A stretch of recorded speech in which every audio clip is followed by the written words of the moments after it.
দ্বিতীয় মেয়াদে শপথ নিয়ে ইতিহাসে নাম লিখিয়েছেন ট্রাম্প। যুক্তরাষ্ট্রের ৪৭তম প্রেসিডেন্ট হিসেবে শপথ নিয়ে ইতিহাসে নাম লিখিয়েছেন রিপাবলিকান নেতা ডোনাল্ড ট্রাম্প। সোমবার স্থানীয় সময় দুপুর ১২টায় ওয়াশিংটন ডিসির ক্যাপিটল রোটুন্ডায় অনুষ্ঠিত হয় তার শপথ গ্রহণ অনুষ্ঠান। আমেরিকার সোনালী যুগের সূচনা হলো। প্রথম ভাষণে ট্রাম্প। যুক্তরাষ্ট্রের নতুন প্রেসিডেন্ট ডোনাল্ড ট্রাম্প তার প্রথম বক্তৃতায় বলেছেন, আমেরিকার সোনালী যুগ এখন থেকেই শুরু হচ্ছে। অনুষ্ঠানে উপস্থিত অতিথিদের উদ্দেশ্যে তিনি বলেন, আজ থেকে আমাদের দেশ সমৃদ্ধ এবং সম্মানিত হবে। আমি খুব সহজভাবে আমেরিকাকে প্রথম স্থানে রাখব। WHO থেকে যুক্তরাষ্ট্রকে প্রত্যাহার করে নিলেন ট্রাম্প। জাতিসংঘের বিশেষ সংস্থা বিশ্ব স্বাস্থ্য সংস্থা WHO থেকে যুক্তরাষ্ট্রকে প্রত্যাহার করে নিয়েছেন দেশটির নতুন প্রেসিডেন্ট ডোনাল্ড ট্রাম্প। সোমবার প্রেসিডেন্ট হিসেবে শপথ নেওয়ার কয়েক ঘণ্টা পরই এ সংক্রান্ত নির্বাহী আদেশ জারি করেন তিনি। যুক্তরাষ্ট্রের পররাষ্ট্রমন্ত্রী হলেন ইসরায়েলপন্থী মার্কো রুবিও। যুক্তরাষ্ট্রের নতুন পররাষ্ট্রমন্ত্রী হয়েছেন মার্কো রুবিও। পররাষ্ট্রমন্ত্রী হিসেবে তার নিয়োগের অনুমোদন দিয়েছে মার্কিন সিনেট। সংবাদ মাধ্যম CNN জানিয়েছে 99 সিনেটের সবাই তার পক্ষে ভোট দিয়েছেন। সুইজারল্যান্ডের উদ্দেশ্যে ঢাকা ছেড়েছেন প্রধান উপদেষ্টা।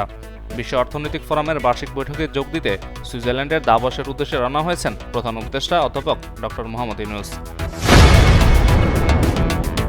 জাতীয় বিশ্ববিদ্যালয়ের প্রধান ফটকে অবস্থান ধর্মঘটে শিক্ষার্থীরা।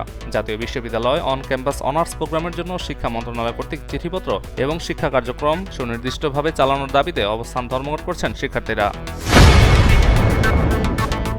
কুয়াশায় ঢাকা পড়েছে পঞ্চগড়, তাপমাত্রা 10 ডিগ্রিতে।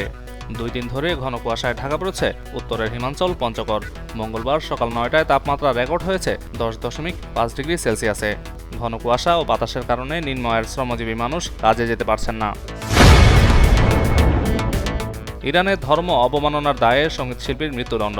ধর্ম অবমাননার দায়ে ইরানের জনপ্রিয় সঙ্গীতশিল্পী আমির হোসেন মাকসুদুলকে মৃত্যুদণ্ড দিয়েছেন দেশটির একটি আদালত। বার্তা সংস্থা AFP'র প্রতিবেদনে এ তথ্য জানানো হয়েছে। রাজশাহীকে হারিয়ে 2-এ চিটাগং। আসরের মাঝপথে এসে দুর্বার রাজশাহীর অধিনায়ক হয়ে দলের হাল ধরেছিলেন তাসকিন, কিন্তু নেতৃত্বে অভিষেকটা ভালো হয়নি তার। 192 রানের লক্ষ্যে তারায় 100 আগে অল আউট হয়ে গেছে তাসকিনের দল।